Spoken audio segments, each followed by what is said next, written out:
All right, so the pitching is now underway, and first up is Connor Sheridan from Nory.ai. Nory is an operating system built for the hospitality industry to help control their costs and perform consistently each day by centralizing all core restaurant operations into a single app. Hey everyone, I'm Connor Sheridan, founder and CEO of Nory. Nory is the first AI-powered operating system for hospitality businesses, and we're on a mission to double restaurant profitability.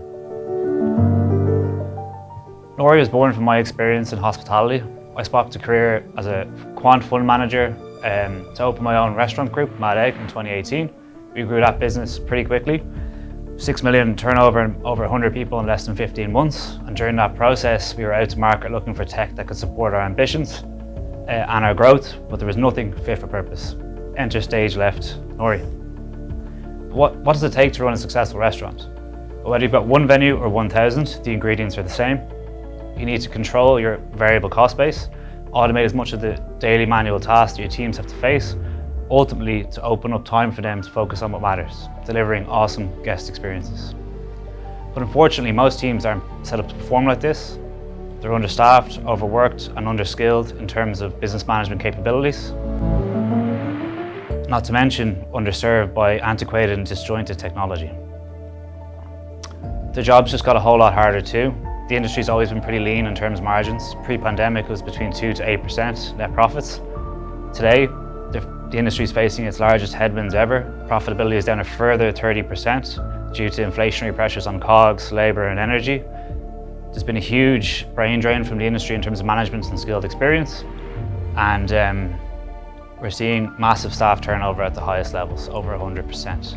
So it's clear the industry needs a hero, and that's what we've built in Nory.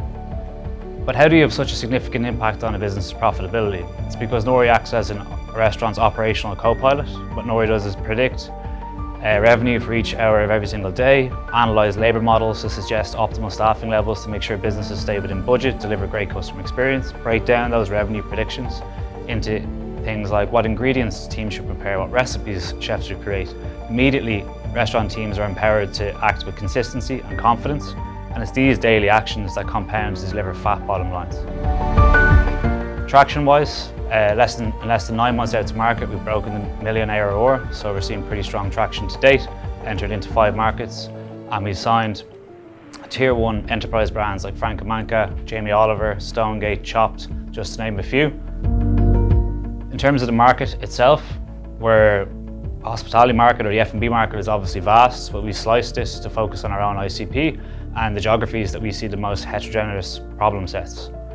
With that, we're still modelling based on our current ACVs that our market size is over $30 billion and growing. So, killer product, pretty good traction, which is all great to have in this instance, but what really sets us apart is our team. We have a perfect balance of hospitality experts and producteers who are hyper ambitious and ready and willing to build a category-defining business. Thank you very much. So I'll take any questions that you might have at this point, and hopefully that was clear. Thank you very much. Thanks, Connor. It's a good presentation.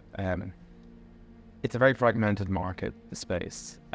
So I imagine you talked a little bit about your cost of customer acquisition and long-term value. Like, how do you get that right in order to scale the business successfully? I think we ultimately want to serve a broad range of restaurants from mom and pops to enterprise groups. We have focused our ICPs more on larger groups. So we said our average ACV is around 35,000 euros, growing to around 50,000 now. That's because we're servicing larger businesses. We're servicing typically 5 to 150 on venue size. So if we look at that, for us to close a 50 venue restaurant will be a sales motion of 7 weeks. So we're looking at similar sizes to whether it's 5 or whether it's 50. So the CAC is not all that different in terms of actually acquiring the larger businesses. We're taking a mindset of how many 100,000 euro contracts do you need to grow a 100 million turnover business? Equally, we're seeing the larger businesses, their business models are quite similar and homogenous across markets in terms of how they operate, in terms of logistics, in terms of P&Ls and whatnot.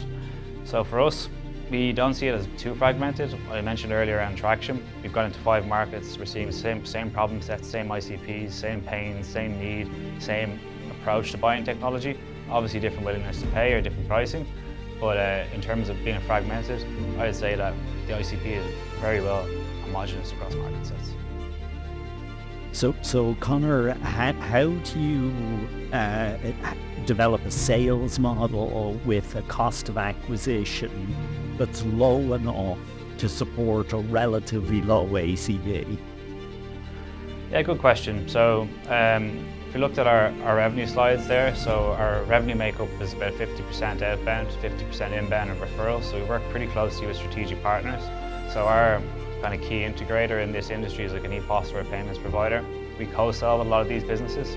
So CAC is quite low, businesses come in warm, ready to buy, ready to procure, and we're able to bundle in like that one-stop shop for running your business.